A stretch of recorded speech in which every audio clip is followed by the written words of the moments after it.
Welcome everyone. Make sure you have a really nice pair of headphones on. Sit back, relax, and enjoy. Hello everyone, and welcome to video game ASMR.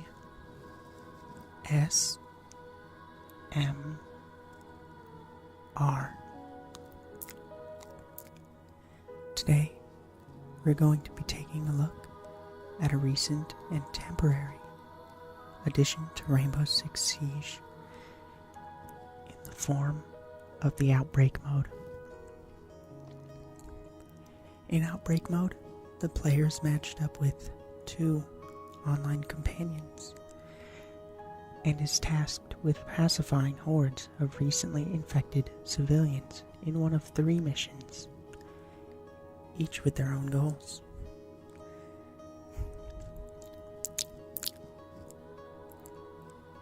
The mode has 2 difficulties, the latter of which relies on friendly fire being enabled as the biggest modifier. However, for this video, we will just be focusing on the base difficulty. To begin, any seasoned Siege player will instantly notice that a large portion of their character options are removed, presumably for balancing reasons. I will be explaining later why this doesn't seem to be a terribly well-balanced decision, and more arguably, needed to be done to each individual character allowed. But for now, I think it's important to just lay down the basic objective of the mode. Outbreak mainly focuses on the team of 3 players moving from choke point to choke point, attempting to avoid death from the infected. At most choke points, it is often then expected that you hunker down for a certain amount of time to fend off the horde. Each of the 3 stages is built this way, with some asking players to protect and then escort valuable people, others asking you to plant bombs, etc. None of these are any different in context, however, since the core is always simply to protect an object like a bomb or an injured individual who cannot move on their own from attack. If they get attacked too much, they'll need revived, replaced, and so on. Your main opposition, known as roaches, breaks itself down into 5 enemy types. First, you've got the basic infected grunt, who do little more than run at you, clawing chaotically. Second most common is the breacher, a type easily recognized by the yellow pollen-looking substance growing on its back.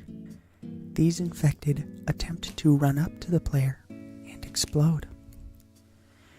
Next is the most agile of the group, the rooter, who can teleport around the environment and likes to ensnare you in vines she conjures.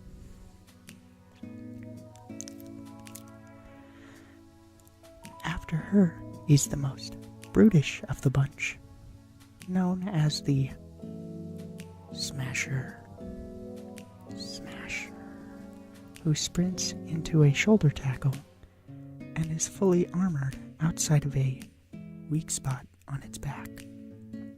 And finally, there's the wraith of the group, the Apex, who floats around tossing icky, screen blocking goop at players that prevents aiming down sights.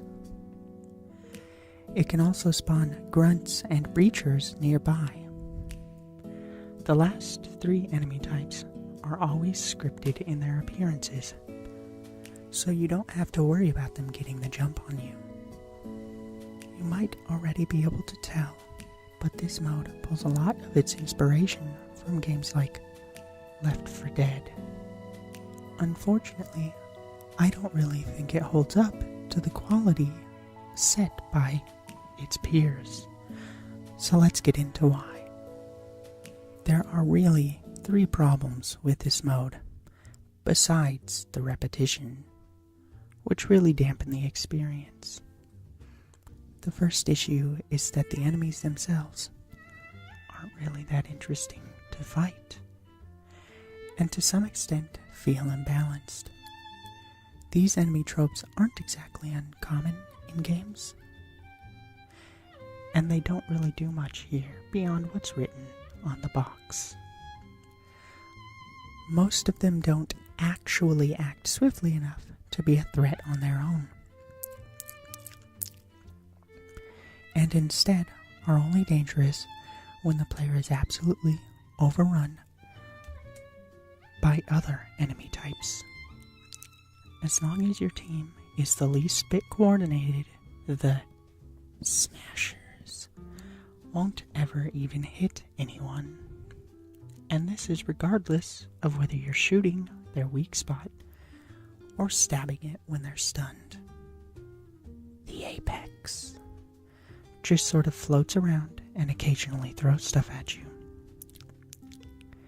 Their most dangerous attack is when they spawn the grunts and breachers.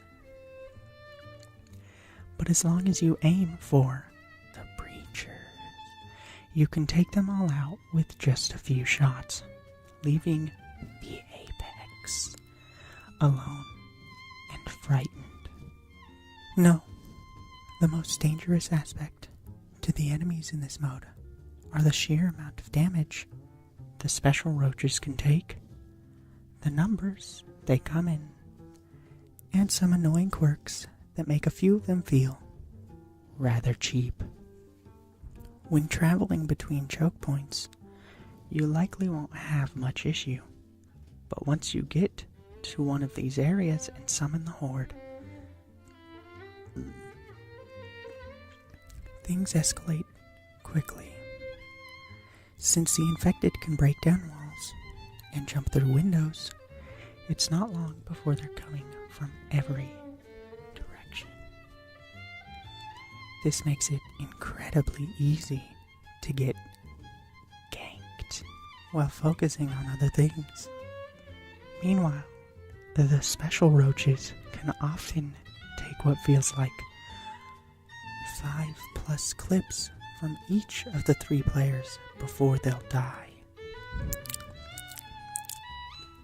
This is especially annoying against ones like the Smasher and Rooter. The Smasher's weak spot is sometimes difficult to reach when other enemies are constantly spawning. This doesn't make the fight harder so much as it just drags it out. And the Rooter loves to teleport out of your fire, once again doing nothing but elongating the process. But the most obnoxious problem is with the breachers. They run more or less as fast as the player, and again, explode when they get close or are shot too much. So if one gets close enough to you, you're not going to escape it easily, meaning you're almost guaranteed to take damage.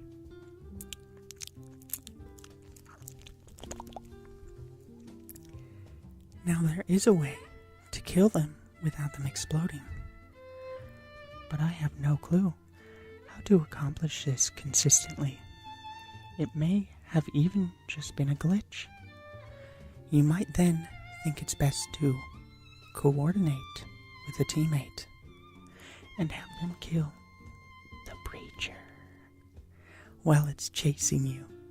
Problem is, that still means it'll explode and means you'll still take the damage. You can apparently melee them to knock them backwards, but I couldn't get this to work in all of the chaos. The second major problem in Outbreak is that the characters aren't balanced terribly well. Now, the balance of characters did change to accommodate the mode, but it doesn't feel like it changed enough. Take Capkin, for example. He's one you would think is strong for a mode like this, with his doorway explosive traps. First problem with this is that they're only really effectively used in the choke point sections because you're never under that much duress during the traveling segments. That's fine in theory, since choke points are really the only moments where special roaches appear, though they're not always in places with doorways you can place traps on. But as per usual, he only has 5 of these doorway explosives until you can find a place to refill them. And unlike wall reinforcements, reloads, and other animations, placing these traps doesn't seem to have been sped up to a meaningful degree for this mode. This all more or less translates to the player placing all 5 before the round starts, because things are too chaotic to place during all the chaos. Then you summon the horde and basic grunts end up blowing all of your traps up almost immediately, killing themselves and maybe another grunt or breacher. That's it. This means they're effectively useless, making me question why Capkin was included. Maybe if he had 15 of them and could slap them on doorways near instantly, it would be more useful as a tool. But even then, the player would have problems escaping their own trap before the enemy runs through it, causing it to explode. This is the norm for this mode. Ash's breaching charges have been changed so that they explode on impact, but they don't usually stagger major enemies, making it feel like it's not really doing anything meaningful. And this compounds on the final problem, which is that the game that this mode was placed in, as well as a few comments early in levels about being stealthy, gives people the wrong impression. Rainbow Six Siege is slow, tactical, and weighty. Characters inform you that stealth is a good option at the beginning of at least one of these levels, and so people have a tendency to try and sneak through the whole stage. But that's not very fun, it's not very effective, and putting silencers on your weapons turns bullet sponge enemies into bullet receptacles of unprecedented tedium. Because of this, the best way to play the mode essentially amounts to running in between choke points and just filling enemies endlessly with lead. No real thought required. The more ammo you can put downrange before reloading, the better. No thought, no worries.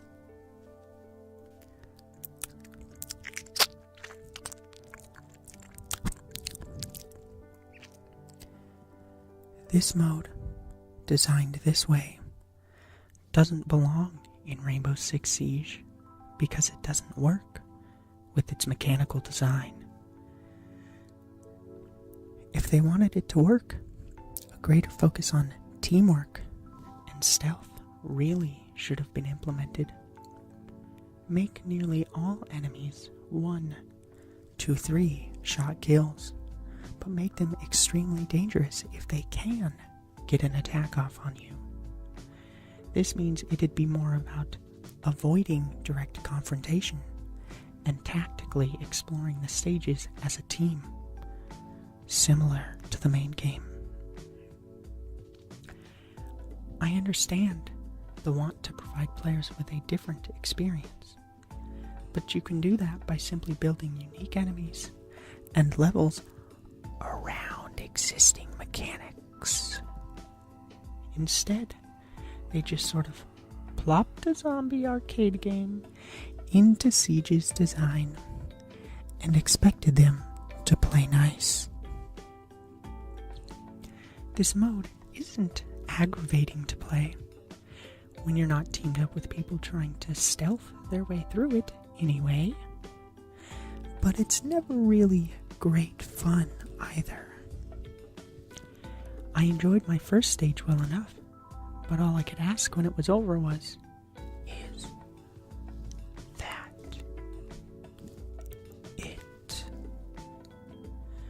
My team and I fumbled our way through the entire thing by just sort of aiming and shooting at things. And then it was over. It's a free mode that's also temporary, so I can't say it bothers me too much. But this really speaks to a larger problem within the industry, which is a severe lack of understanding for what makes certain mechanics and ideas work. It's uncomfortably common for games to get modes or ideas thrown in for no other reason than variety, or player retention, or trend surfing. I thought we'd started to move past this with games like Siege.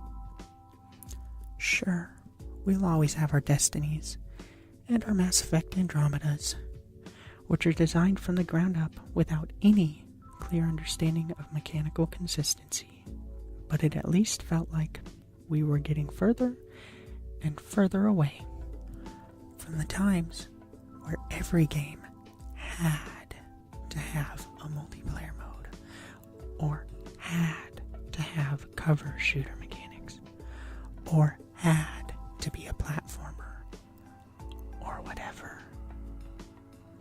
It felt like when new and different modes and mechanics were being added to an existing game or series, they were being fully integrated more and more. Stuff like Siege's Outbreak mode show me how much further we still have to go. I hope you enjoyed this week's video game ASMR.